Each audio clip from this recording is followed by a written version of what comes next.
गरीब घर की बहू बनी कलेक्टर, दिल को छू लेने वाली कहानी। एक बच्ची की माँ नहीं थी। सौतेली माँ उस बच्चे से हर काम करवाती थी। 4 बजे भोर में वह बच्ची जागकर स्कूल के समय तक हर काम करती थी। उसके बाद स्कूल जाती थी। सौतेली माँ अपने बच्चे को टिफिन देती थी, लेकिन उस बच्ची को टिफिन भी नहीं देती थी। लेकिन बच्ची को कोई ऐतराज नहीं था। पिता कभी महीने में कमा कर घर आता था। उस बच्ची की सौतेली माँ काफ़ी मान जान करने लगती थी। पिता के जाने के बाद फिर वही कार्य करवाती थी। बच्ची पढ़ने में तेज थी। धीरे धीरे बड़ी हो गई। पिता को विवाह की चिंता सताने लगी। एक दिन लड़की के पिताजी बिटिया की शादी की जिक्र कर दी। सौतेली माँ ने कहा कि हमारे रिश्ते में एक लड़का है, दहेज भी नहीं लेगा, थोड़ा गरीब है, परिवार ठीक है। लड़की चूँकि पढ़ना चाह रही थी, लेकिन ज़बरदस्ती मंदिर में विवाह करके उसे उसके ससुराल भेज दी। लड़की जब ससुराल गई, उसे अपनी बदनसीब किस्मत सोच कर कुछ बोली नहीं, लेकिन लड़के ने कहा कि आप बुरा ना मानो तो एक बात कहें। वह बोली कि आपके साथ जीवन भर रहना है, आप जो कहोगे हम मानेंगे। लड़का बोला, जहाँ से पढ़ाई छोड़ी है वहीं से आप शुरू कर दीजिए। हम गरीब जरूर हैं, लेकिन गंवार नहीं हैं। लड़की अपने पति का पैर पकड़कर फपक कर रो दी।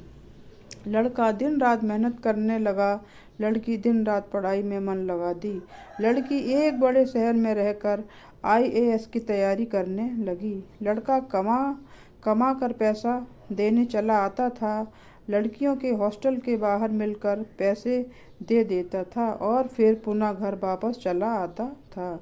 लड़की IAS में सेलेक्ट हो गई। वह IAS की ट्रेनिंग पर चली गई और किसी दूसरे प्रदेश में DM बन गई। संयोग से लड़का पता लगाकर जब वहां पहुंचा तो लड़की की सारी व्यवस्था देखकर लड़का खुद शर्मिंदगी खाने लगा और वह मन बना लिया कि हम खुद इनके ज़िंदगी से दूर हो जाएं। लड़के की माँ की तबीयत खराब थी। लड़का हफ्ते भर से मिलने के लिए प्रयास कर रहा था, लेकिन कोई मिलने नहीं दिया। ठंड का मौसम था।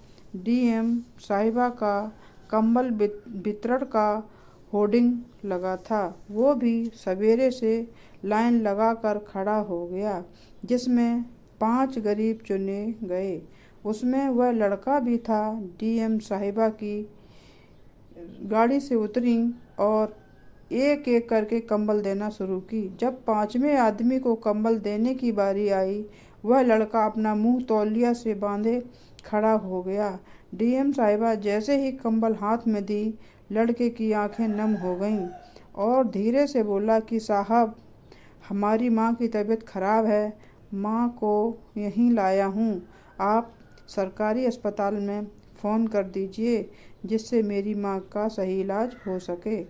DM साहिबा आवाज़ को पहचान लीं और हाथ पकड़कर फपक कर रो पड़ीं और बोलीं कि आप कब आए, मुझे बताए क्यों नहीं, माँ जी कहाँ हैं। उसने इशारा किया। इतने में वह खुद चल दी। अपनी गाड़ी में सबको बिठाई, अपने आवास ले गई।